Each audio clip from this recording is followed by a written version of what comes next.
We're going to take a look at how to make your Python code more robust. Robust in this case means trying to prevent your code from crashing based on the types of different errors that can happen when your code's running. And a lot of those errors can occur if you have users inputting stuff. They may not be inputting what you hope they were going to. So we're taking a look at a simple example here where we're going to input a numerator and denominator and compute the ratio of those two numbers. So we do an input, which gives us a string, convert that to a float. Second input, we do the same thing. That gives us the numerator and denominator. We compute the ratio and then print the ratio out. Okay, so we'll run this and see that in fact works just fine. So what's the issue here? Let's run it again, and I'll type in a 1 and a 0, and when we do that, suddenly bad things happen. So Python, in this case, or the Python interpreter, takes over our code for us and says, you've got something bad happen, you're trying to divide by 0. The processor is not going to let that happen, so it raises what's called an exception, and that exception is called the zero division error exception.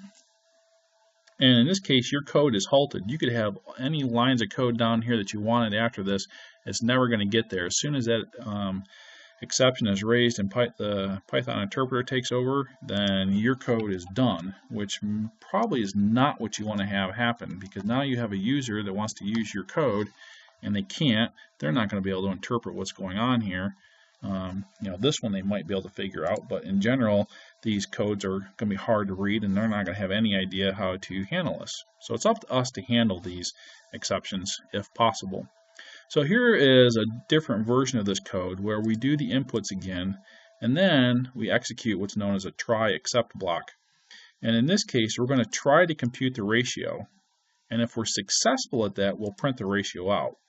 But if this is unsuccessful, if there is an exception raised, we're going to come down here to the except commands. And you can have more than one. We'll see this in a second. In this case, we're going to look for just the exception zero division error.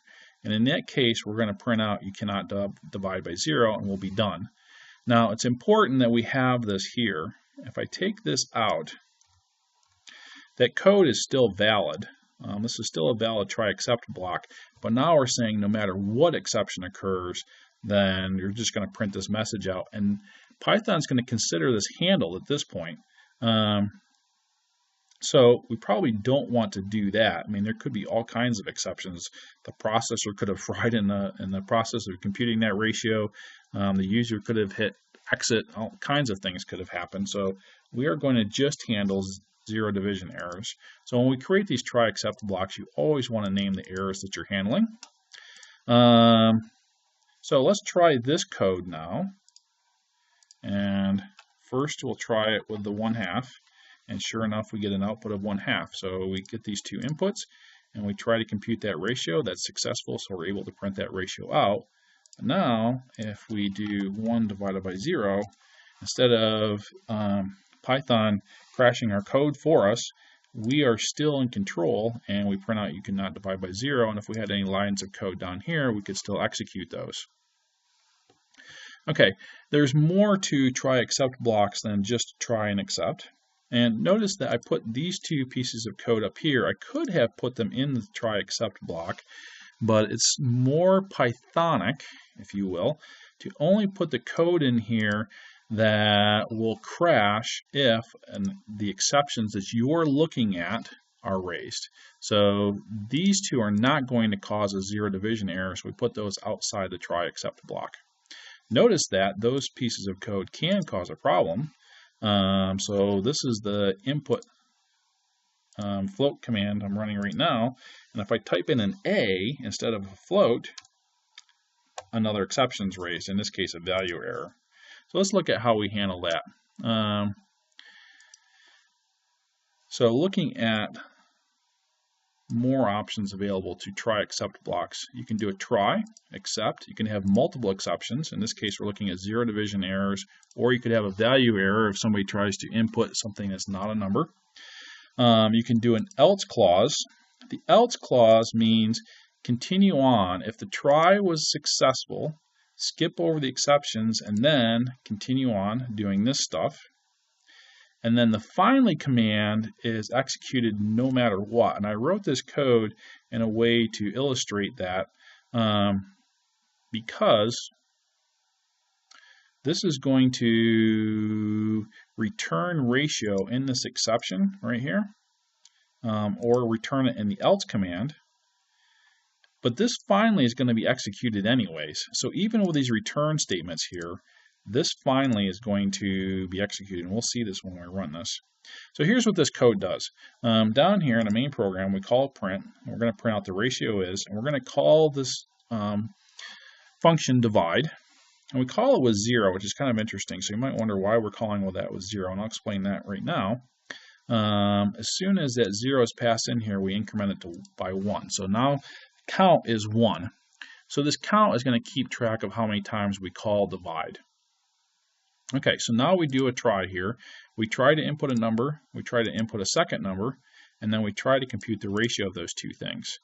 If there's a 0 division error, we print out you can't divide by 0, and we call divide again with count.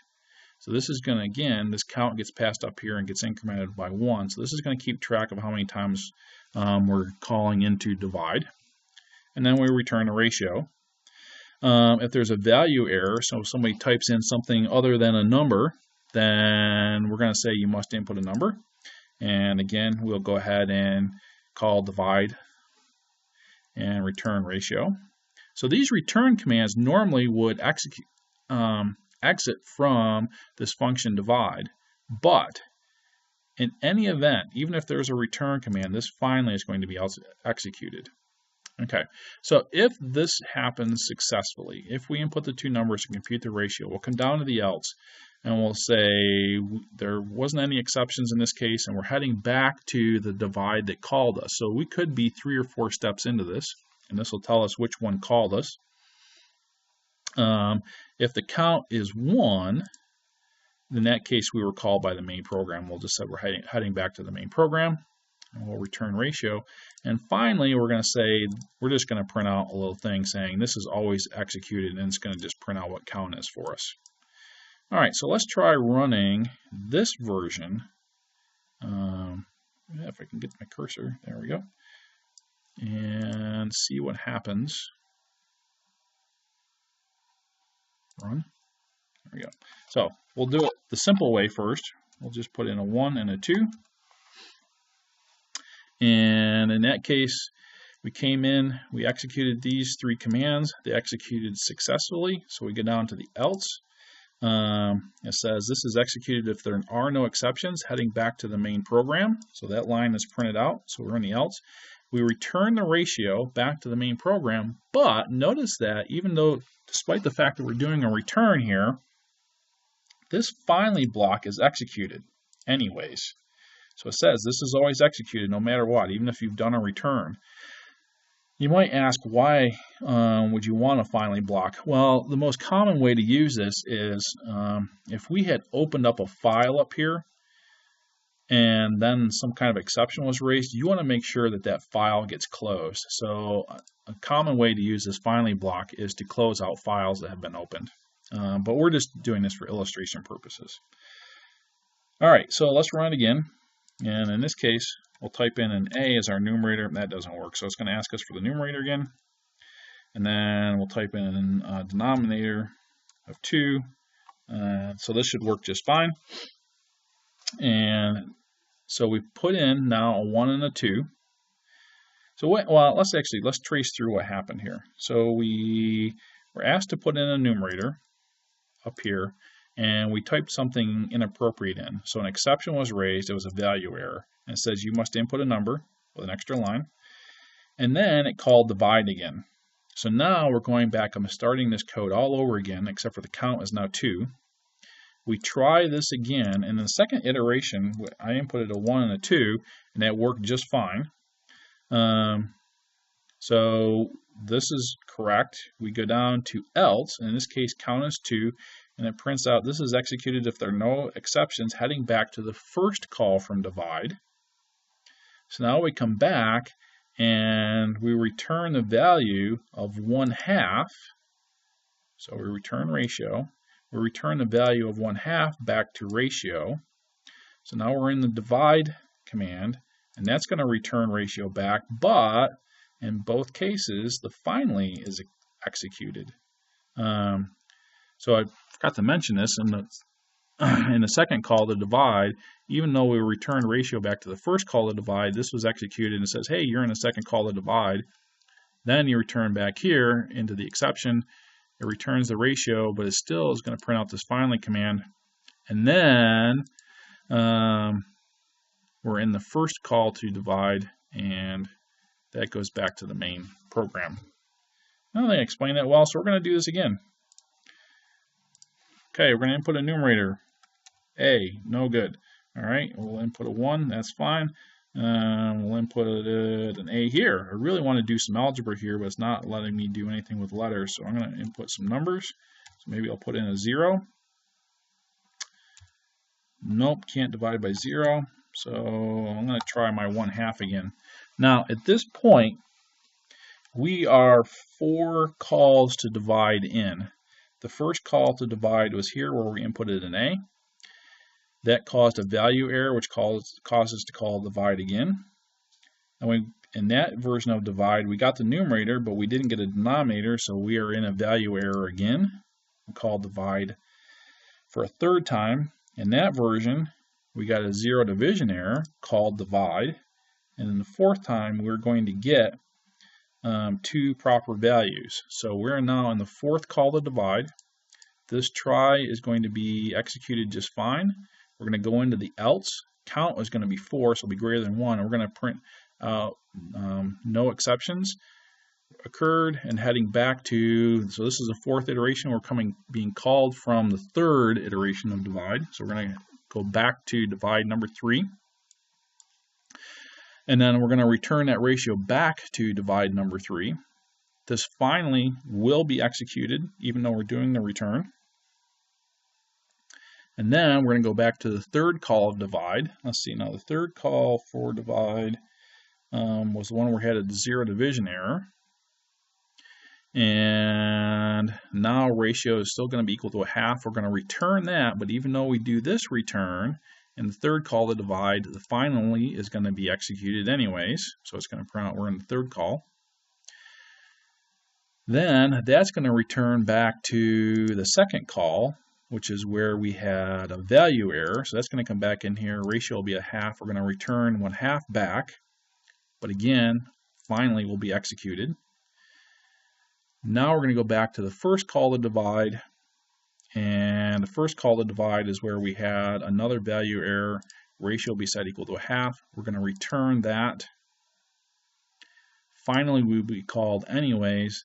And in this case, we're in the first call to divide. We were called from the main program.